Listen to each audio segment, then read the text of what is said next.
নমস্কার, আমি সুস্মিতা। আমার রান্নাঘরে সবাইকে স্বাগত জানিয়ে শুরু করছি আজকের রেসিপি।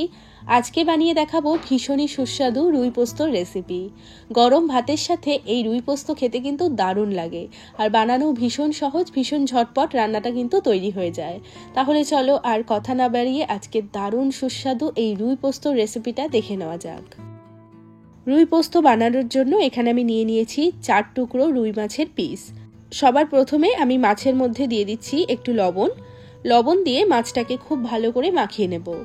আমি আজকে রুই পোস্তটা সাদা করে বানাবো, তো তাই জন্য আমি কোনো হলুদ গুঁড়ো এবং কোনো কালার লঙ্কার গুঁড়ো এইসব ব্যবহার করছি না।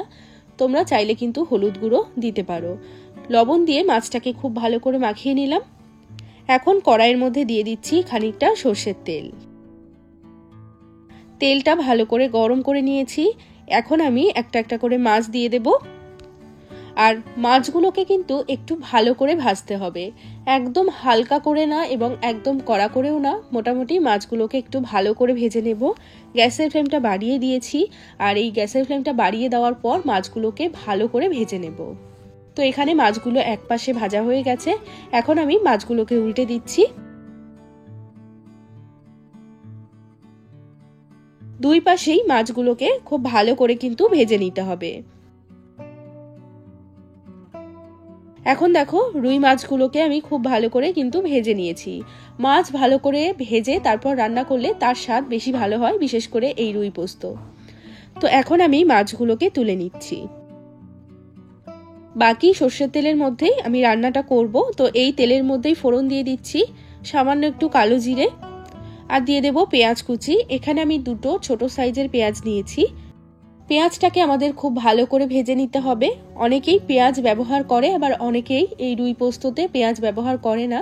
তবে পেঁয়াজ দিলে কিন্তু রুই পোস্তর স্বাদ অনেক ভালো লাগে, আবার পেঁয়াজ না দিয়েও রুই পোস্ত বানানো যায়। তো যাই হোক, পেঁয়াজটাকে আমাদের খুব ভালো করে ভাজতে হবে। যতক্ষণে পেঁয়াজটা আমাদের ভাজা হচ্ছে ততক্ষণে আমি এই রুই পোস্তর জন্য মশলাটা তৈরি করে নেব। তার জন্য একটা বাটির মধ্যে আমি নিয়ে নিচ্ছি 3 চামচ পরিমাণে পোস্ত, আর নিয়ে নিচ্ছি 2 চামচ পরিমাণে কালো সর্ষে। আমি ঝালের জন্য 4টে কাঁচা লঙ্কা দিলাম, আর আমি এখানে স্বাদ মতো লবণ দিয়ে দিলাম। এবার এর মধ্যে বেশ খানিকটা জল দিয়ে খুব ভালো করে সমস্ত কিছু বেটে নেব। পোস্ত সর্ষে খুব ভালো করে একদম মিহি করে আমি বেটে নিয়েছি।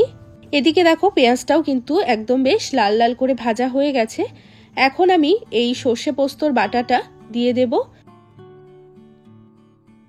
বাটিটা ধুয়ে সামান্য একটু জল দিয়ে দিলাম।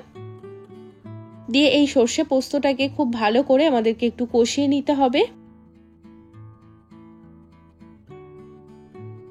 তো 6-7 মিনিট মতো মশলাটাকে খুব ভালো করে কষিয়ে নিয়েছি। এখন দেখো, মশলার থেকে পুরো তেলটা কিন্তু আলাদা হয়ে গেছে।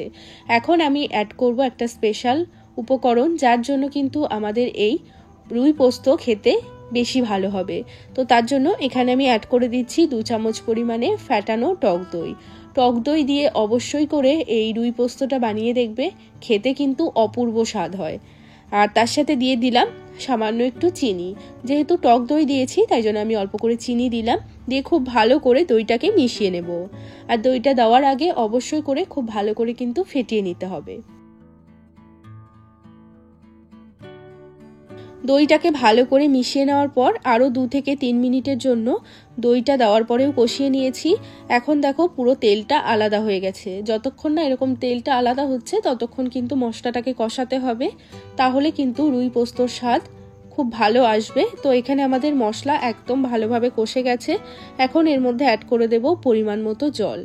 রুই পোস্ত একদম পাতলা ঝোলের মতো হবে না, তো সেই কারণে আমাদের জলের পরিমাণটা একটু বুঝে দিতে হবে। তো এখানে আমি ছোট 1 বাটি জল দিয়ে দিলাম। এবার ভেজে রাখা মাছগুলো দিয়ে দেব।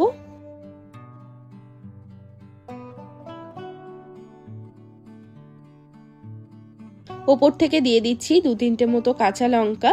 এবার ঢাকা লাগিয়ে 5 মিনিটের জন্য মিডিয়াম ফ্লেমে রেখে দেব। 5 মিনিট হয়ে গেছে। এখন আমি ঢাকাটা সরিয়ে নিচ্ছি। তো দেখো, এখানে আমাদের রুই পোস্ত কিন্তু একদম রেডি।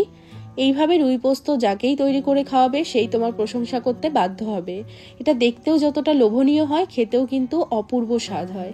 গরম ভাতের সাথে এই রুই পোস্ত হলে আর কোনো কিচ্ছুর প্রয়োজন নেই। অবশ্যই করে এইরকমভাবে একবার রুই পোস্ত বানিয়ে দেখবে, দারুণ খেতে লাগে। আর আজকের রেসিপিটা তোমাদের কেমন লাগলো সেটা কিন্তু আমাকে একটা লাইক বা কমেন্ট করে অবশ্যই জানাবে। চ্যানেলটিকে এখনো পর্যন্ত সাবস্ক্রাইব করে না থাকলে চ্যানেলটিকে সাবস্ক্রাইব করে নেওয়ার অনুরোধ রইল। সবাই ভালো থাকবে, সুস্থ থাকবে। আমি আবারও চলে আসবো অন্য কোনো রেসিপির সাথে। আজ এ পর্যন্তই, টাটা।